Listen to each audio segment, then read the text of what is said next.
Bonjour tout le monde, c'est Pamela, bienvenue sur ma chaîne YouTube. J'espère que vous allez bien et que vous avez passé un beau mois de janvier. Bon, moi ça fait un petit moment que j'ai pas fait de vidéo parce que voilà, j'ai été vraiment très occupée ces derniers temps par rapport à mon déménagement. D'ailleurs, comme vous pouvez le voir derrière moi, les bibliothèques commencent à se vider, donc je suis dans les cartons. Le déménagement est prévu pour le mois prochain.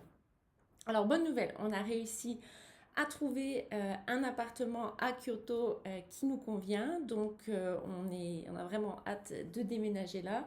Il nous reste toujours à vendre la maison. Les déménageurs sont contactés, la date de déménagement est prévue. Notre billet d'avion est réservé aussi. Maintenant, il n'y a plus qu'à avancer dans tous les cartons, tout en continuant bien sûr à travailler. Mais heureusement pour moi, c'est un petit peu plus calme en ce moment puisque les élèves de troisième année ont terminé leurs études. Donc ça fait pour moi, je crois, à peu près 8 heures de cours en moins par semaine. Donc c'est beaucoup plus relax de ce côté-là. Donc bien occupé, mais quand même, ça va. Donc je trouve le temps aujourd'hui entre quelques tâches administratives et quelques cartons, de vous faire une vidéo pour vous parler de certains livres que j'ai lus il y a un petit moment déjà, mais bon, j'ai bien pris des petites notes pour me rappeler ce que j'avais envie de vous dire au sujet de ces trois romans. Alors, ces trois romans, ce sont tout d'abord L'inconnu du portrait de Camille de Peretti, Les éphémères de Andrew O'Hagan, j'adore la couverture, et puis un petit polar, Le guérisseur de M.W. Craven. Alors, on entre dans le détail de ces trois romans dès maintenant. Alors, pour débuter cette vidéo, je vous parle de ce roman qui date de 2024. Il est donc très récent. L'inconnu du portrait, c'est signé Camille de Peretti. Ce roman raconte en fait l'histoire d'Isidore, qui est un jeune immigré autrichien, immigré aux États-Unis, qui est devenu cireur de chaussures aux abords de Wall Street. Ses clients sont de riches banquiers qui travaillent à la bourse et ils n'hésitent pas à lui parler de l'évolution, d'autant plus qu'Isidore, c'est un jeune homme qui est très sociable et très intelligent.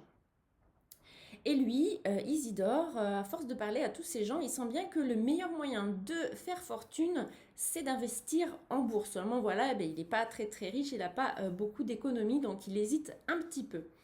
Mais ce besoin de devenir riche se fait sentir encore plus depuis qu'il a rencontré une jeune femme, Lotte, la fille d'un riche industriel dont il est tombé fou amoureux.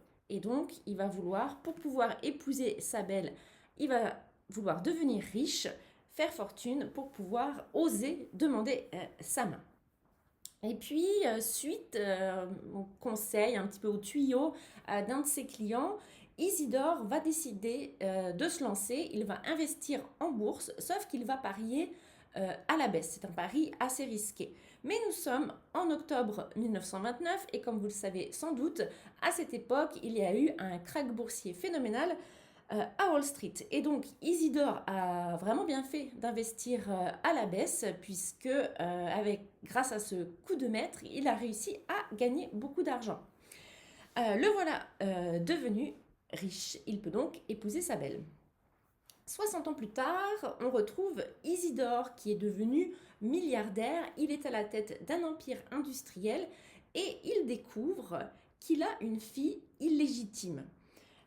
Pearl, qui est née d'une aventure que lui a eue à un moment donné avec une prostituée. Et quand il rencontre Pearl pour la première fois, Isidore est stupéfait, puisque la jeune femme qu'il a devant lui ressemble trait pour trait à Martha, sa propre mère, qui est décédée de la grippe espagnole, alors qu'Isidore n'était encore qu'un enfant, alors qu'il vivait encore en Autriche. Voilà, j'arrête mon histoire ici pour ne pas vous divulgacher les divers rebondissements de ce récit. Alors, qu'est-ce que j'en ai pensé? Alors, j'avais très hâte de lire ce livre parce qu'il a reçu énormément de critiques positives. mais ça n'a pas tellement marché avec moi. La raison principale en est que ce n'est absolument pas ce à quoi je m'attendais en lisant ce livre, puisque Camille de Peretti est partie de l'histoire très intéressante de ce portrait de Gustav Klimt, qui a été retouché, qui a été volé, qui a disparu, puis qui est réapparu 20 ans plus tard. Elle est partie de cette histoire-là pour construire une histoire qui, pour moi, est un peu trop tirée par les cheveux. C'est pas c'est pas très réaliste. Ça fait un peu aussi trop. Comment est-ce qu'on en japonais on dit ogesa. Euh, j'ai pas le mot qui me vient en français. C'est un petit peu exagéré en fait. Ça fait un peu feuilleton américain de début d'après-midi à la télévision. Voilà. Donc, plutôt qu'une histoire de l'art ou de ce portrait, on se retrouve finalement avec une banale saga familiale, pas très originale en plus. Elle n'est pas très originale cette saga parce que on a des personnages tout d'abord qui sont beaucoup trop caricaturaux. Voilà, Isidore, c'est le pauvre immigré qui débarque aux États-Unis et puis qui, grâce à ses compétences, grâce à son intelligence, arrive à devenir milliardaire. Waouh, c'est quand même incroyable. Euh, il a une fille aussi qui, elle, je crois qu'elle est originaire du Texas, quelque chose comme ça. Donc elle déboule aussi à New York, ça devient la provinciale qui a honte de ses origines, etc. etc. Donc c'est très caricatural. C'est pas réaliste non plus. Et ces personnages ne sont pas, selon moi, assez développés. Finalement, on ne sait pas trop ce qu'ils pensent, on ne sait pas trop ce qu'ils veulent. C'est difficile de s'attacher euh, à ces gens-là. Et puis, le portrait, au final, l'histoire de ce portrait, elle est vraiment reléguée en arrière-plan, mais arrière-arrière. Hein. Donc, malheureusement, c'est pas ce que j'attendais de ce livre. Quant au style de l'autrice, je l'ai trouvé plutôt agréable. Néanmoins, je l'ai trouvé froid et assez impersonnel. Donc c'est peut-être aussi pour ça que j'ai pas réussi à m'attacher au personnage. Euh, ouais, non, ce roman n'a pas marché avec moi. C'était pas désagréable à lire, mais ça ne...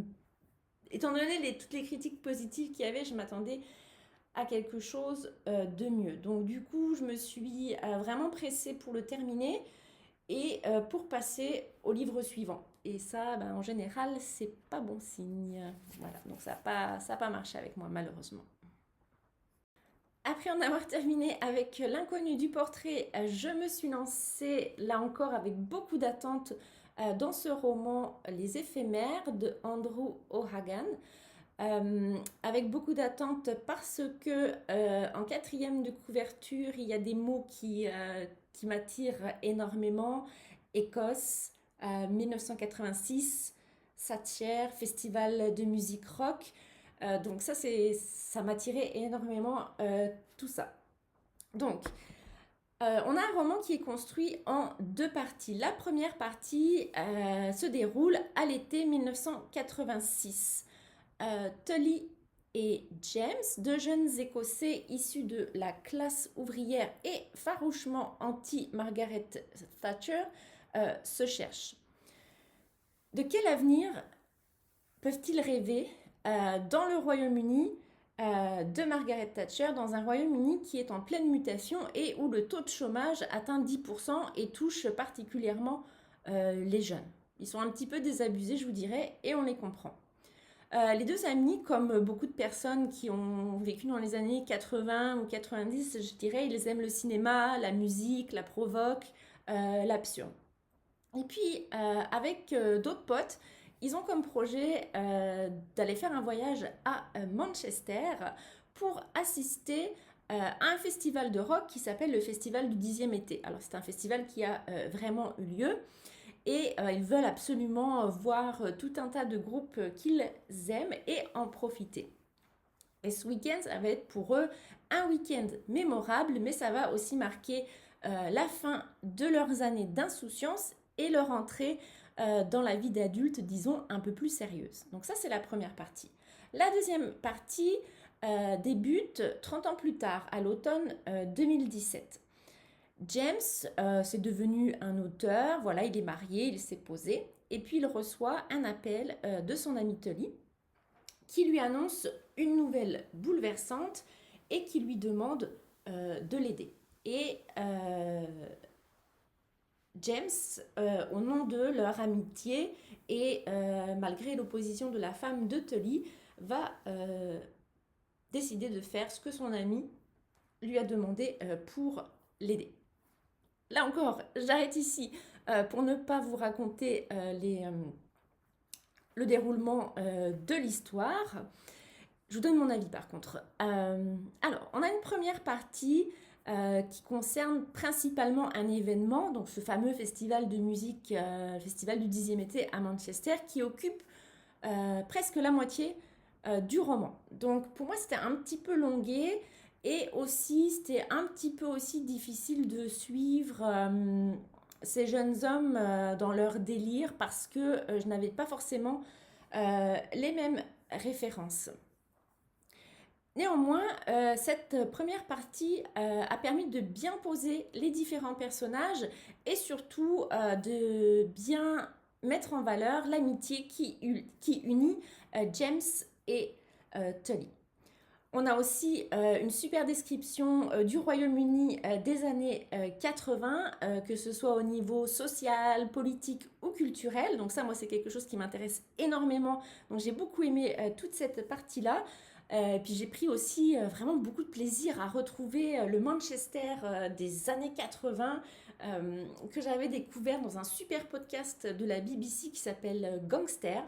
Il y a un passage sur Manchester, il me semble que c'est la saison 1 du podcast. Si vous parlez anglais, franchement, allez-y, Gangster, c'est un super podcast. Donc ça, c'était pour la première partie. La seconde partie, là par contre, je l'ai lue d'une traite. Je l'ai vraiment dévorée. Elle traite d'un sujet relativement lourd et qui est selon moi très peu abordé en littérature. En tout cas, dans moi ce que je lis, je dirais que j'ai pas connaissance que ce thème-là ait été abordé. Alors c'est un thème qui est vraiment très difficile. C'est lourd. Mais l'auteur ne tombe pas dans le pathos. Et donc ça, pour moi, c'était vraiment très très bien réussi à ce niveau-là. C'était très émouvant. Et je vous avoue que j'ai même versé une petite larme à la fin du roman. C'est quelque chose qui m'arrive très rarement parce que je ne suis pas très sensible comme personne. Voilà. Mais ouais, là, il a réussi à m'arracher une larme. L'auteur, j'ai trouvé ça vraiment magnifique, une très très très très belle histoire d'amitié. Et sincèrement, je souhaite à tout le monde de connaître cette amitié. Voilà, c'était la première partie est longuette, un peu difficile à suivre, mais la deuxième, elle est juste magnifique. Donc je vous conseille très très fortement de lire Les Éphémères de Andrew O'Hagan. Alors pour terminer cette vidéo, je vous parle d'un livre un petit peu plus léger. Voilà, ça s'appelle Le Guérisseur et c'est signé M.W. Craven. C'est le tome 3 de la série Washington Post. Oui, le tome 3, je crois. Le Guérisseur, ça s'appelle.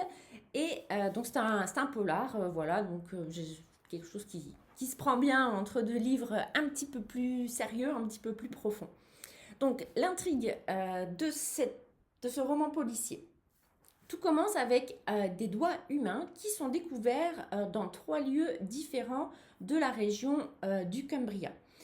Et l'autopsie va indiquer que ces doigts ont été prélevés sur des personnes qui étaient vivantes et qu'il s'agit de 3 personnes différentes. On n'a donc pas affaire à une blague morbide, par exemple, d'étudiants en médecine qui auraient coupé les doigts de cadavres pour les cacher dans la ville au moment de Noël. Non, non, ces doigts ont vraiment été coupés sur des personnes vivantes. Et sur les lieux de dépose des doigts, on trouve le même message énigmatique dièse DCN 6. Voilà, ça c'est le message qui est découvert sur les 3 lieux de dépose des doigts. Le sergent Washington Poe, aidé de sa fidèle Tilly, qui est une analyste de génie, mène l'enquête et très rapidement, les 3 victimes sont identifiées, mais il n'y a aucun lien apparent entre ces 3 personnes. Jusqu'à ce que Poe finisse par découvrir l'existence sur Internet d'un défi Internet et d'un homme, le guérisseur, qui est un genre de tueur à gages du dark web. Voilà, on pourrait dire ça comme ça. Donc là encore, j'arrête ici parce que je n'ai pas envie de vous dévoiler toute l'intrigue, sinon vous n'allez pas avoir envie de le lire, ça va, si jamais vous aviez envie.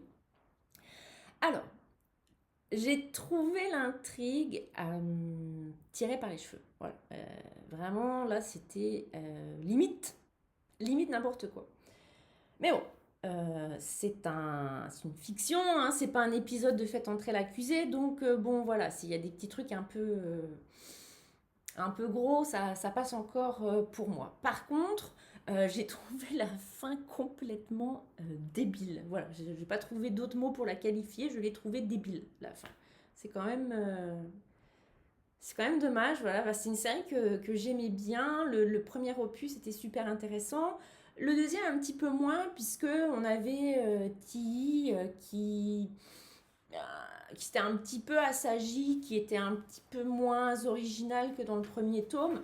Là, j'ai l'impression qu'elle s'est assagie encore plus et que l'auteur aussi, au niveau de son intrigue, a mis